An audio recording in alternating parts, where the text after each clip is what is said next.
one of the most interesting sections, and that is the contemporary world politics, how it all started. So, what we would be understanding is the post World War II period and how the developments took place across the globe and how superpowers tried to establish their supremacy across the globe. So, in this section, we would start with the concept of Cold War, which begins with the Cuban Missile Crisis. We would focus on the concept of non aligned movement, and finally, the new international economic order, which was a transformation. So these of three have been the fundamental basis in this lecture that we are going to study. Post World War II, you had two superpowers. On one side, you had United States, and the other side was Soviet Union or the erstwhile Russia. Now, what the scenario happened was pretty interesting, and the whole story about the Cuban Missile Crisis is something that is an unforgettable part in history. So when United States towards the end of World War II dropped two of the atom bombs on Hiroshima and Nagasaki in Japan, and the idea was to prove the supremacy of United States so that Russia knows that United States is a supreme power. That was one of the perspectives that was taken into account, and the other was to spread its supremacy. Now, with this idea, when the world witnessed these two disasters, which were merely 15 to 20 kilotons during the time the World War II, towards the end of the World War II, when it all happened. Later on, it was realized that these two superpowers has thousands of kilotons, and there is where the deterrence started to come in. That means both of the powers believed that they were extremely powerful, and any one of them could destruct another, and that could be devastating in nature. But this started with a idea of Cuban Missile Crisis. Now, Cuba is a small territory in the region very close to United States, and this Cuba was then ruled by a communist-led leader, which was Fidel Castro. Now, Fidel Castro with Russia was supported politically, was supported economically, and all kind of facilities in the region of Cuba was provided by the Russian region during that time. And when this Cuba became one of the military bases of Russia, this created a threat for America, because being closely located to America, it was very difficult and very challenging task for America to look into. And moreover, this concept or this whole ideological war, as it is called as, went for 13 days, and then there was a movie released later on which was called as 13 days, with a tagline which was known as you will never believe we were so close. So you will never believe we were so close was the idea that was propounded, that Russia came so close to America and there was a constant threat for America. Now, both of them being a nuclear superpower were very afraid as to if a war takes place, it could be detrimental in conditions. So what Russia did was, Russia established a naval base and a naval blockade that was done in the regions of Cuba, and under the leadership of Nikita Khrushchev. Now, Nikita Khrushchev was one of the major leaders of that time in Russia, and he planned a strategy to have a nuclear base being developed at Cuba. Now, this nuclear base, which was developed in Cuba, basically threatened the region which was nearby, and as a result, America, when spying around the region, found out that this could be very disastrous. Now, what happened during that time in America? You had John F. Kennedy who was there, and Kennedy ordered American warships to basically go into the region and see if there are any Soviet ships which are lying in the region of Cuban territory and are heading close to Cuba. So that should be prevented immediately. Now, this tussle went on for nearly 13 days, and ultimately it was believed that this should not convert into a hot war. It should remain a cold war. If it converts into a hot war, it would be disastrous for not only the two empires but the world as well. So this idea focus that there were three things that were very important. First was the competition between the two nations. The second was the power. Both of those nations were trying to establish their power. And the next important thing was the conflicts that were arising, and these conflicts were basically governing whether this region would be under the supremacy of United States or Russia. And this was known as the Cuban Missile Crisis, a very, very important part in history of the world which led to further developments. Moreover, this whole story was formed on an ideological conflict. And what was the ideological conflict? The ideological conflict here was very, very simple. Russia had an ideology of socialism and communism, and United States, on the other hand, had the ideology which was of democracy and capitalism. And this was one of the major dividing lines between the two superpowers that established. As we discussed, during the end of the World War II, that was the time period of 1945, you had two major atomic explosions that took place in Japan, and that was at Nagasaki and Hiroshima. Now, Nagasaki, the bomb that was thrown on Nagasaki was important, and this was known as a Fat Man. So this is how you can remember it. So this was the region which was Nagasaki, and the next important location in Japan where the bomb was thrown was Hiroshima, and this was the named as Little Boy. So both of this, Hiroshima and Nagasaki, became important centers of conflict. Now what happened during the World War II? World War II, you had the Allied powers which were United States, Soviet Union, Britain and France, and they defeated the Axis powers. So there were the Allied powers and the Axis power. Now what was the Axis? As the name suggests, they were located in the center of the whole story. So that was mainly the region of Germany and Italy, and later on Japan as well. So Allied powers versus Axis power, and that was the World War II. Now World War II, when these Allied forces were against the Axis powers, ultimately it ended with United States dropping atomic bomb on the regions of Japan in Hiroshima and Nagasaki. But slowly and gradually, this tension spread outside the region of Europe. The conflict did not remain confined to Europe itself. It is spread to the nearby areas of Southeast Asia, parts of China, Burma and Northeast India.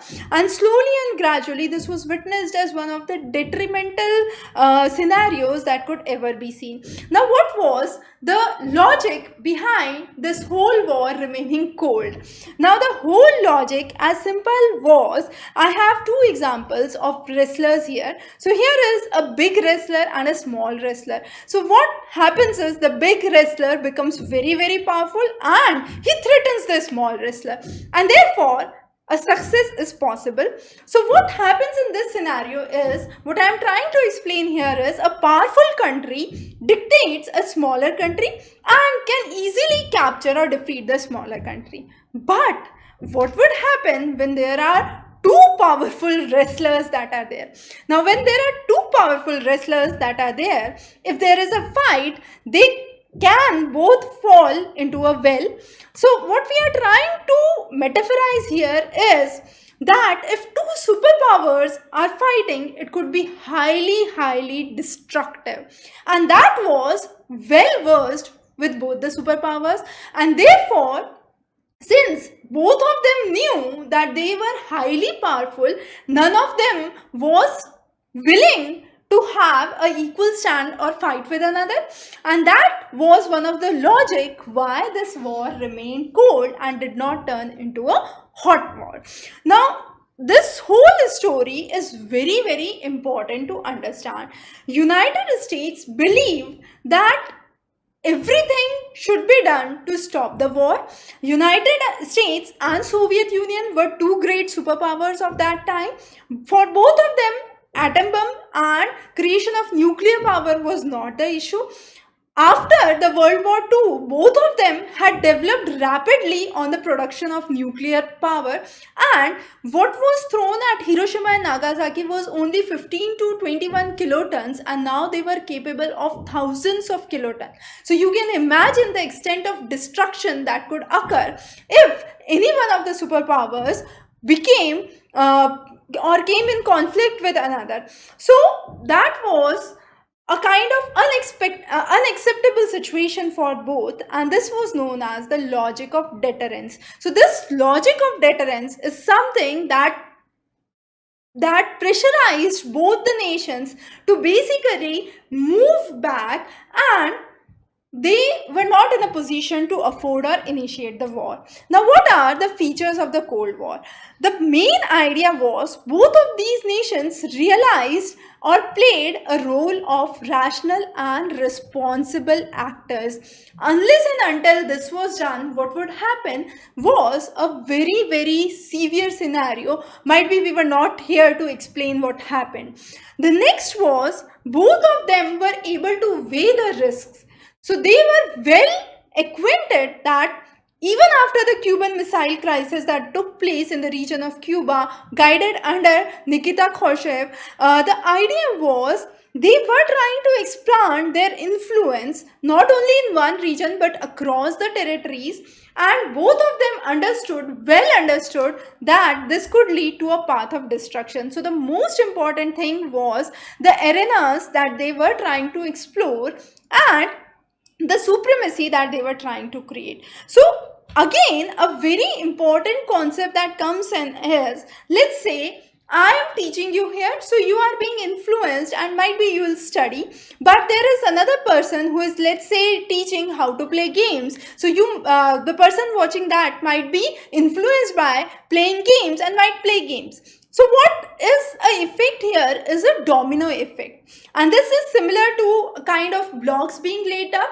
and when I click one of the blocks, all of them would fall one over the other. So what happens is, this was a kind of domino effect that occurred with United States and Russia, as you can see here. And what happened was, the impact of the United States ideology was well reflected in Western Europe, and the ideologies of Russia were well reflected in the Eastern Europe. So it was not just these two nations which remained the superpower, but there was a divide that was seen between the ideologies. Half of the nations favoring the side of America, we could simply say, and half of the nations supporting the side of Russia. And that was because of the spill effect or the domino effect, because these countries were located to that and closer to those areas, they had a greater influence from that nation.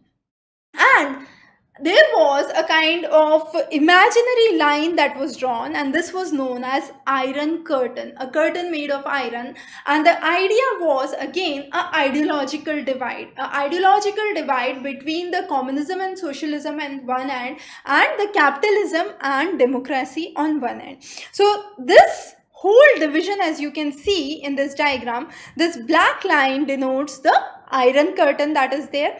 You have the countries which were closer to the Western philosophies or the American philosophies were part of the NATO group, the North Atlantic Treaty Organization, which we would understand in a while. And then those with Russia became part of the Warsaw Pact. So those two pacts became important. Yugoslavia had been a very important country. It was socialist by all means, but it was non-aligned, and that is what brought Yugoslavia very, very close to India, which we would study later on in the section on non-aligned movement or NAM. So this division of Europe between the Eastern Europe and Western Europe is very, very important. Moreover, Germany was one of the nations that was split into two. Western Germany following the ideologies of America, and Eastern Germany following the ideologies of Russia until the time of unification of Germany. So that is again a very, very important thing. As you can see, this Iron Curtain cuts the region of cuts the region of Germany into two different regions, the West Germany versus the East Germany. Now, coming on to each of these sections, as we said, NATO or North Atlantic Treaty Organization was established in 1949, and when this treaty was organized, the idea was if any of the nations which are part of the NATO, if they are attacked, or any of the regions, not only America but the allied regions of Europe, if they are affected, they would not leave the other party or the other superpower who is creating that problem for them. So that was the main ideology with which NATO was established. The NATO's headquarters are located in Belgium, in the region of Brussels, and later on you also had the Allied Commandos operation, which was established again at Mons, near Mons in Belgium. So that was one of the founding ideas. Initially, when NATO was founded, there were only 12 members, but at present you have 30 members which are part of NATO, and you have the recent one, which is Northern Macedonia, which has joined very recently in 2020. So you have 30 nations as of now who are part of the North Atlantic Treaty Organization, and there are other members who are aspiring to become part of NATO. Those are Ukraine, Georgia, and Bosnia and Herzegovina. The next important thing is Warsaw Pact. Now, Warsaw Pact had been important, as we already said.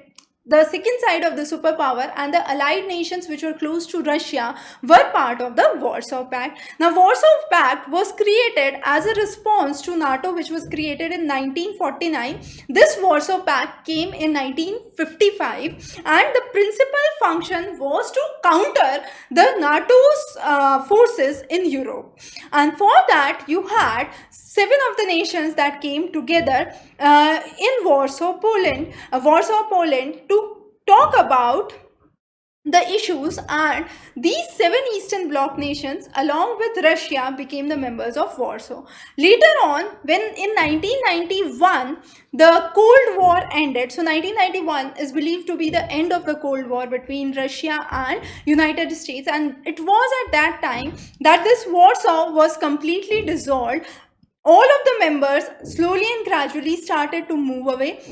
East Germany immediately moved away after unification with the West Germany. Slowly and gradually you had the Baltic nations. Now, what are the Baltic nations? Those lying close to the Baltic Sea, and these are the Estonia, Latvia, and Lithuania. So these 3 nations also slowly and gradually left away, and you had a kind of dissolving, we could say, of Warsaw Pact that occurred. So that was one of the basic ideas that prompted the leaders to understand what was happening. Now, to counter this whole scenario, there were numerous treaties that was laid down, and this is a demonstration of the domino effect that we talked about, how when one nation follows a particular ideology, the nations which surround it start to follow a similar ideology.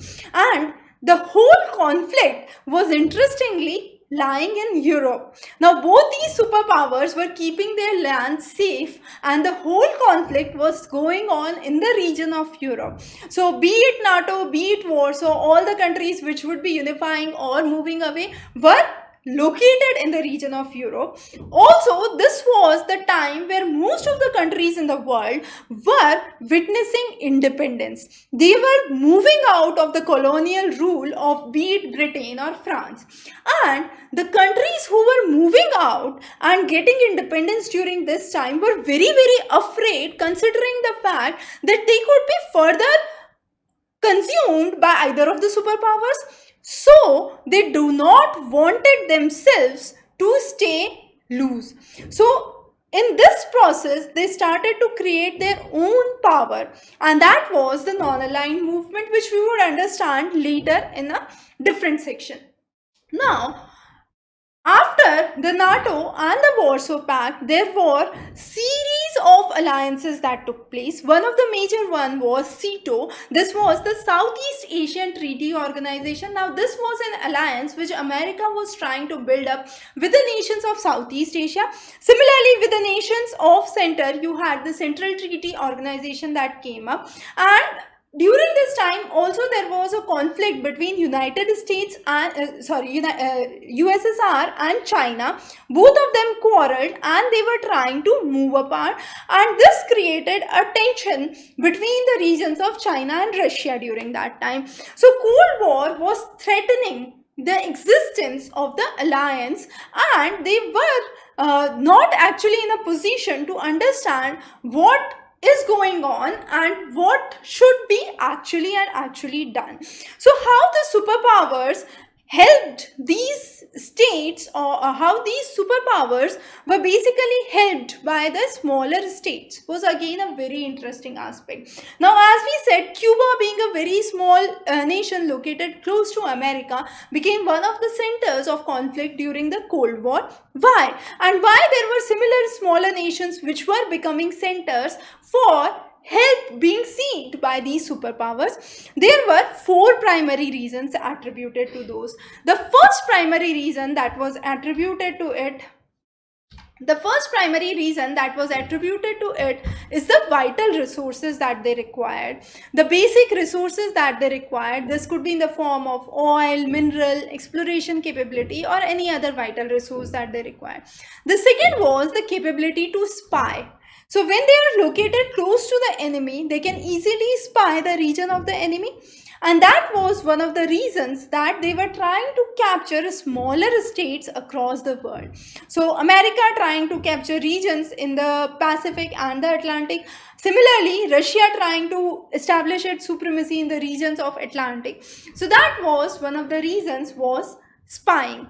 The third important reason was economic support. Now, these small nations were not able to survive unless and until they were given financial aids, they were economically supported. So these small nations were getting significant boost from the superpowers, and therefore were ready to support either of the superpowers.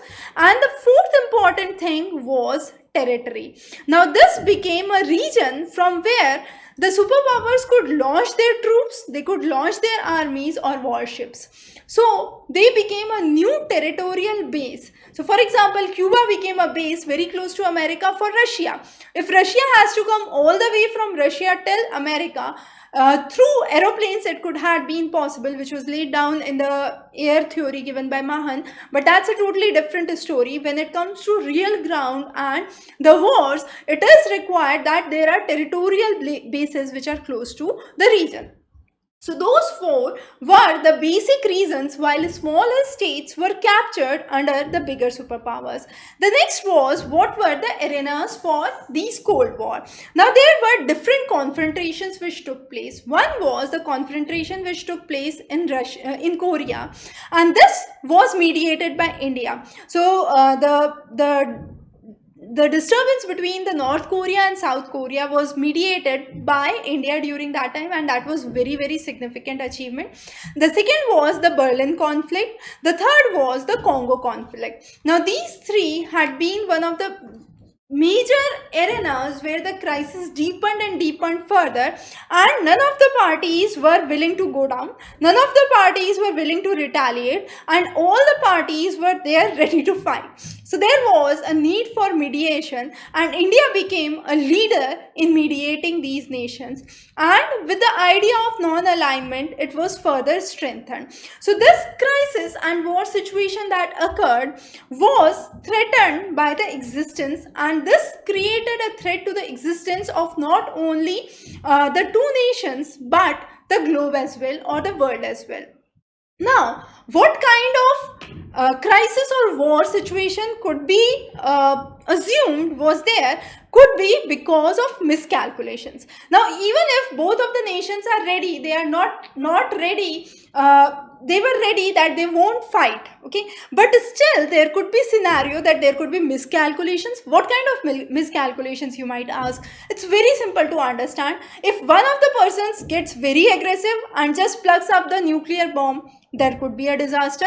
There could be another miscalculation that both of the nations might have: who is more powerful, or who owns more weapons, or who owns more nuclear capability. There could be a wrong misunderstanding about the powers and the nuclear capabilities that either of the nations have, or there could be a mischief that could be done by any of the soldier, or might be the defense personnel located close by, or rather there could be an accident in a nuclear weapon.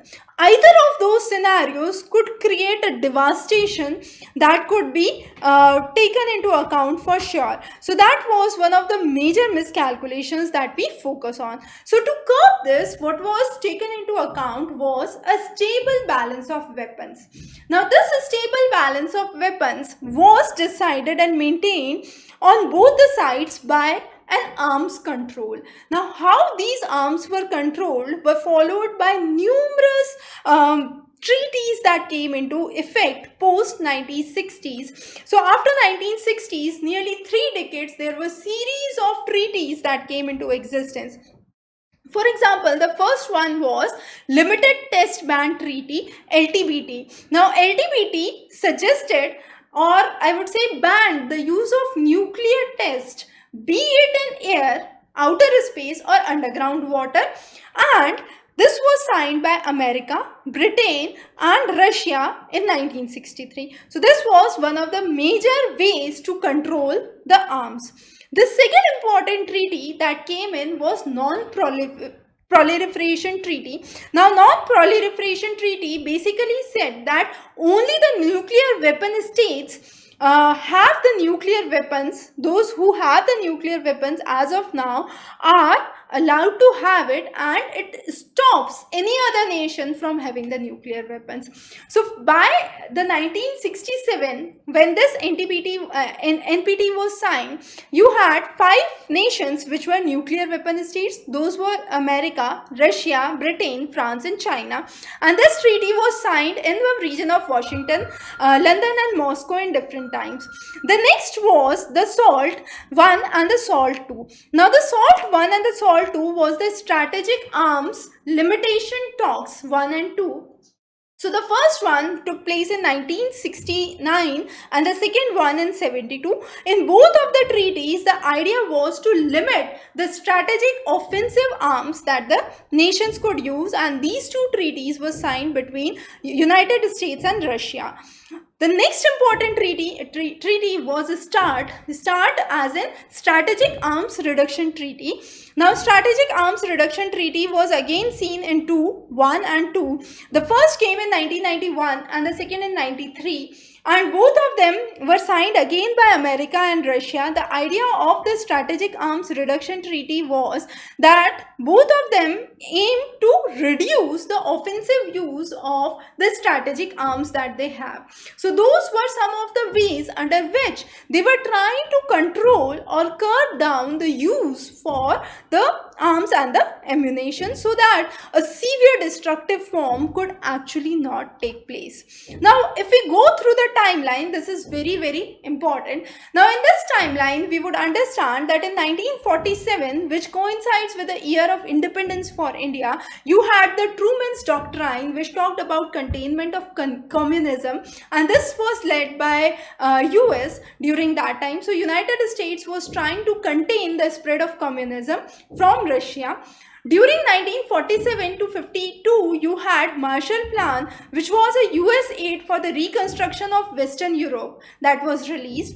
In 48-49, you had the Berlin blockade, which was taken place by Soviet Union, and this Berlin blockade was basically a kind of uplift of the air supplies, or the airlift of the supplies that took place to the citizens of West Berlin by United States. So again, a division of West Germany and East Germany that was important during that time. In 1950s, you had the Korean War, and as we said, India mediated this war, and it was the division of Korea between North Korea and South Korea along the 38th parallel, which was named as a dividing line between the two nations. 1954, you had the defeat of the French by the Vietnamese, and this was a very important timeline where you also had a formation of SEATO, the Southeast Atlantic Treaty Organization, where United States was supporting the nations of Southeast Asia. Then you had the American intervention which took place in 1955, where you had an intervention with Vietnam, and finally you had signing of the Baghdad Pact that took place. Later on, the Soviet Union tried to basically intervene in the regions of Hungary and establish its supremacy in the regions of Hungary. In 1961, you had US sponsored mission which was on the Bay of Pigs. So this is again important. 1961, you have Bay of Pigs invasion that was taking place, and this was for the Cuba construction of the Berlin Wall, the invasion of the Cuba, and along with the invasion of the Cuba, the construction of the Berlin Wall. So this was sponsored again by United States in 1961. Then later on, 62, we already did the Cuban missile crisis, which was one of the major aspects that led to a drastic change in the world scenario. 1965, you had the intervention of America in Domino Republic, and later on you had the intervention of Soviet Union in the regions of Czechoslovakia. So here America was intervening in the regions of Domino Republic, here Soviet Union was intervening in the regions of Czechoslovakia. So they were trying to establish their supremacies and spread themselves in the different territories or the smaller states, as we said. In 1985, the development has been a very significant development, because it was at this time that USSR, you had a new president, Gorbachev, and Gorbachev started to bring in significant reforms in the region of Russia. Finally, in 1990, you had unification of Germany that took place, and with the unification of Germany, there was slow and gradual dissolution of this Cold War period, which finally ended in 1991. So this is a kind of broad timeline how the things changed and how the scenarios changed over the years. Now the next important thing that we focus on is NAM, which is the non-aligned movement, and this was led by Tito and Jawaharlal Nehru, Tito from Yugoslavia and Jawaharlal Nehru, and then you had Nasser from Egypt, who were trying to bring in or unite the small nations which recently got independent, and they were neither supporting either the capitalist-led America during that time or the communist-led Russia during that time. NAM, as we said, had been very, very important. Now, three of the leaders, from Yugoslavia, you had Tito, from India, you had Nehru, and Nasser from Egypt, came together with an idea or a closer friendship to bring the nations who had newly witnessed independence or who were smaller states trying to achieve their own independence. So the idea of bringing them together was threefold. Firstly, they were trying to bring in the cooperation among these nations. The second was the growing tensions that was occurring because of the Cold War globally, and the widening arena of this Cold War needs to be softened. So the idea was to soften the rivalry that was existing between United States and Russia during that time. And the last and the most important idea was the dramatic entry that took place for many of the Asian and the African nations which were decolonizing during that time, and to bring for them a new path which was neither being supported by the capitalist-led nations nor by the communist led nations. So they should have a new path that should be adopted by them. So in 1960s there were 16 African member nations that were there. When it started, when the first summit took place, you had 25 member nations. In 2006 it increased to nearly 116, and 2018 you had nearly 125 member nations and 25 observer nations which were part of it.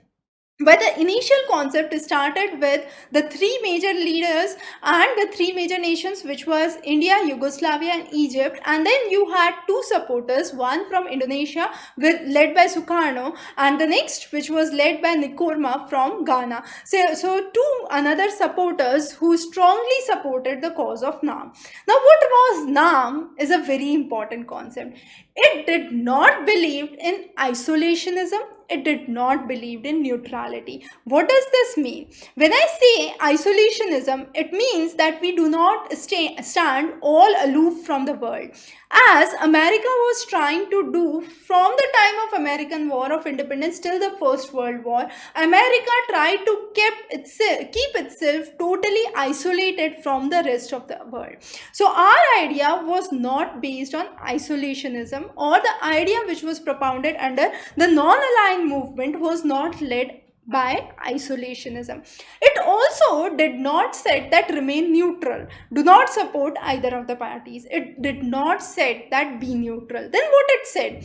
There has to be a either stance. So the stance that was taken by the members of non-aligned movement was to soften the rivalries, neither go for isolationism, neither go for neutralism.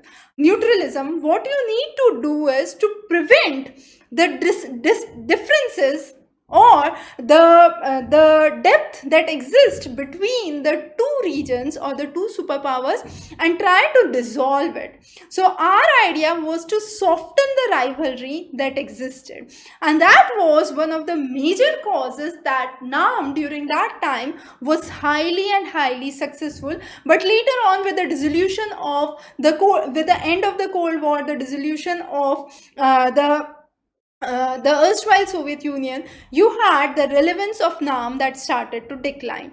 But India's response to Cold War was very important. How? It was led because India was very particularly trying to soften the rivalries and therefore became an international figure during that time. The second most important thing was all the nations who were decolonizing found a strong hope of support, because during the time they were decolonizing or getting independence from the colonial empire of Britain and France, they were afraid that they could be further under a colonial rule from some other nation. So they got a new hope and they believed that their voices could be heard by someone. So that was one of the major things that basically drove this non-aligned movement. But there were specific criticisms that came in for India when India basically promoted the concept of non-aligned movement. The first was that the critiques of non-aligned movement said that India is basically unprincipled in the sense that it's trying to pursue its own national interest and it's not taking a firm stand on either of the views. The second criticism that came into place was in 1971 when India extended friendship with Russia, and this was criticized for the fact that India needs military support for the Bangladesh crisis that is taking place, and therefore India is getting softer or closer towards Russia, and therefore is no more a kind of non-aligned aspect that is being led. So these two were some of the major criticisms that were talked about when it came to the non-aligned movement and the non-aligned movement criticism for India. Now, as we said, the five leaders who were important are firstly Jawaharlal Nehru, the first Prime Minister of India. He led the concept of Asian unity, the idea of decolonization, disarmament and peaceful coexistence. The next is Tito from Yugoslavia. Now, Tito from Yugoslavia was the president of Yugoslavia and he fought against Germany in World War II. The next was the Nasser from Egypt. Now, Nasser was ruling Egypt from 1952 to 1970s, and he believed in Arab nationalism. He strongly supported the cause of Arab nationalism and also nationalized the Suez Canal during that time. The next important supporters, the two supporters, one of them was Sukarno from Indonesia. Now, Sukarno was the first president of Indonesia. He believed in the concept of anti-imperialist policies and also led the Badum Conference. The next is from Ghana, Kwame Nkrumah. Now, Nkrumah was the first prime minister of Ghana. He believed in socialism, anti-colonialism, and removed kind of military coups from this region. So these five were one of the major principal members of NAM, or the non-aligned movement. And here we have the existing scenario where we can see the nations, the member nations as well as the observer nations. Now, India as a leader mediated, as we said, between the Korean dispute that took place between North Korea and South Korea. Similarly, the Congo dispute was mediated by the General Secretary of United Nations during that time. And NAM was neither aligned to any of the power blocks nor was against any of the power blocks. The idea was to moderate, and during the time when NAM was formed, there was no economic considerations that were taken into place. However, later on with developments, we believe that the nations which were part of NAM came close to one another with economic mindset as well. We would understand that in NEO, or the New International Economic Order. However, in 1979, under the Havana Declaration, you had the organization of these nations, which was closely led, and independent sovereignty and territorial integrity of these nations was strongly pushed under NAM. New International Economic Order. Now, this was a concept that was very well propounded after the NAM came into existence. Initially, when NAM was there was no idea why there would be any kind of economic unity between these nations. But later on in 1970s, after the United Nations development, the Conference on Trade and Development, these nations started to come close together on economic fronts, because they were the nations who were moving out from the colonial rule of Britain and France, as we discussed, and therefore they were trying to gain their independence, and they were moving out of the shackles of colonialism and poverty that was driven during that time. So when these nations were coming close to one another, there was a five-fold objective. The first objective was these nations should not be a prey for the Western nations, and they should not be able to exploit the natural resources that are present in these less developed nations. The second important concept that came in was that when they are producing certain things, they could sell it to the markets of Western nations, so they could prosperous economically. The third important concept was, since they had lot of labor, they could reduce the cost of production, and also they could bring in a huge amount of production, because this was the period where you had labor-intensive industries that were focused. The next important idea was providing these less developed nations with more stronger role in economic institutions globally. And finally, the idea was to establish an economic upliftment for these member nations. So the whole story, which started with NAM initially as a party which was trying to soften the rivalries of the capitalist and the communist ideologies, to a party which started to focus on economic upliftment of the member nations who were uniting together. And these NAM member nations started this new international economic order with an objective to uplift their nations economically, to strengthen their nations, to increase the prosperity and sell their produce in the Western market. However, with the fading of the NAM that came into place, this new international economic order also started to gradually soften and fade, but we still maintain the unity and the cooperation between these nations.